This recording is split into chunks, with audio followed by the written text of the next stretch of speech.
Hola amigos, ¿qué tal? Bienvenidos nuevamente a mi canal y a compartir conmigo un nuevo episodio. El día 9 de Av es una fecha de luto para el pueblo judío. En este día se resumen todas las desgracias que sufrieron los judíos a lo largo de la historia, aunque no hayan sucedido exactamente ese día. En este día de duelo se recuerda la destrucción del primer y segundo templo, como también el edicto de expulsión de España en el año de 1492. Este año, 2023, la fecha cae entre los días 26 y 27 de julio. Por eso elegí hablar de la expulsión en este video. La convivencia entre judíos y cristianos, que en un comienzo había sido pacífica, a partir de la segunda mitad del siglo XIII se convierte en tolerante.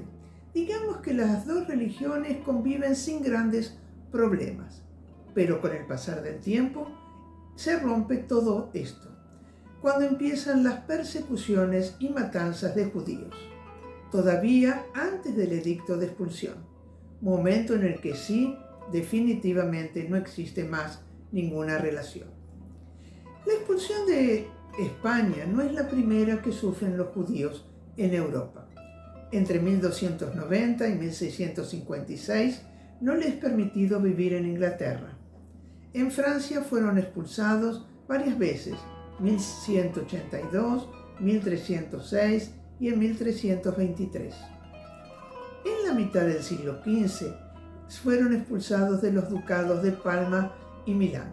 Generalmente el problema era económico, es decir, confiscar los bienes de los judíos.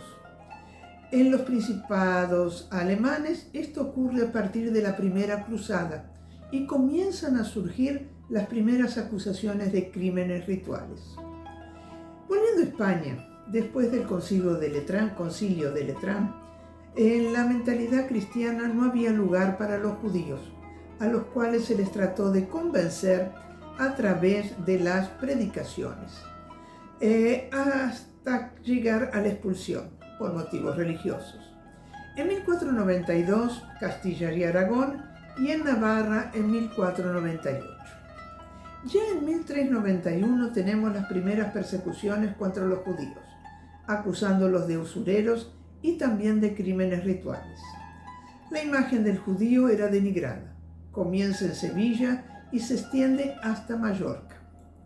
Se puede decir que estas matanzas tenían una razón religiosa, pero por debajo siempre había un fondo económico. En 1348 tenemos otra matanza en el momento de la peste negra. Eran acusados de envenenar los postos.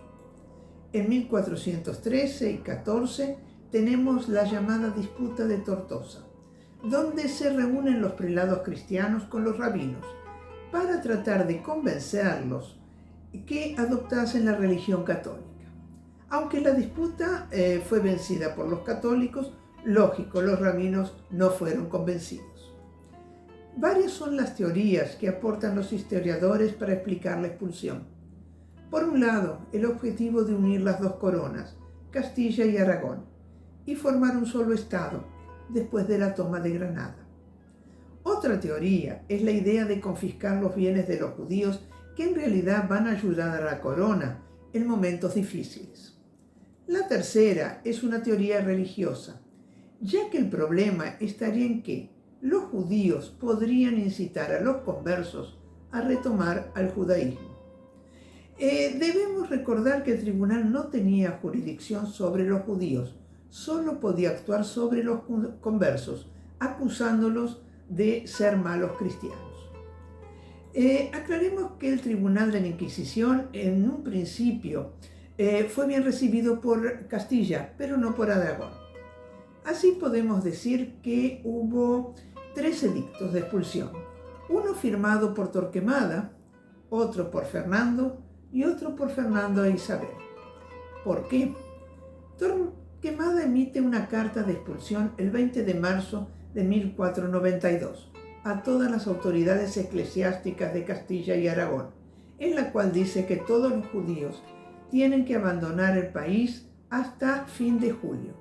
Pero esta declaración de la Inquisición no tiene jurisdicción sobre los judíos.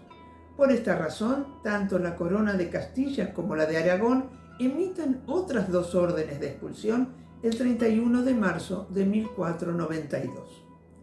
La de Castilla repite el texto de Torquemada, pero la de Aragón tiene algunas particularidades. Además del tema religioso, toca lo económico, acusando a los judíos de usura y responsabilizándolos por las necesidades que pasan los cristianos. Además, está firmada solamente por Fernando de Aragón, ya que va dirigida también a los territorios de Cerdeña y de las dos Sicilias. También es mucho más enérgica con respecto al comportamiento de los judíos, tratando de influenciar a los conversos. El edicto, o yo diría los edictos, en resumen dicen lo mismo, de una forma más o menos contundente: causas religiosas y económicos, la usura.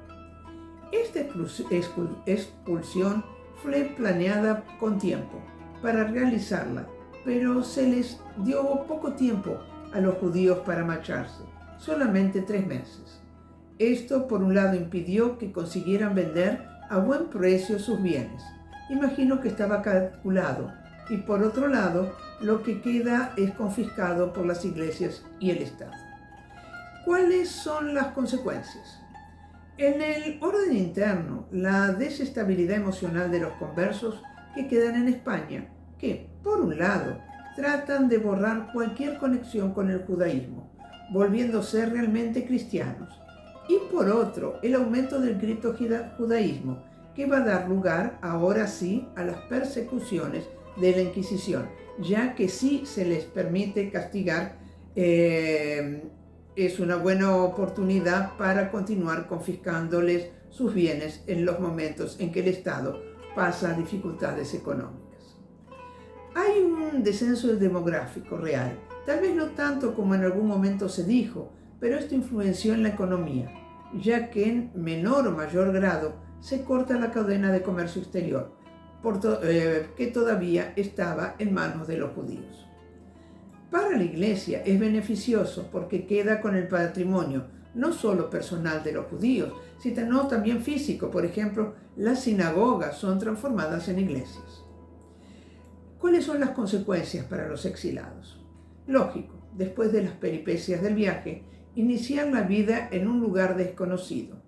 Ellos van para Italia, Rumania, Bulgaria, Países Bajos. Tienen que adaptarse.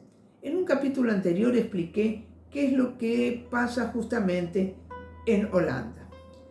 Pero ellos nunca van a olvidar a España, y lo que llevan con ellos es el idioma, que va a dar origen al ladino en Europa y al jaquetía en el norte de África.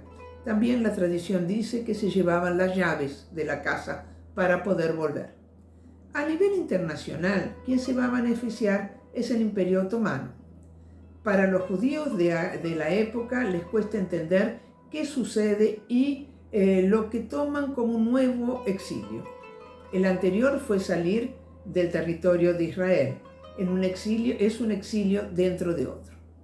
Esta es la razón por la cual Tisha B'Av 9 de Av es tan significativo en el mundo judío. Gracias por participar de mi canal. Por favor, denle un like y compártanlo, y si no, se olviden de suscribirse.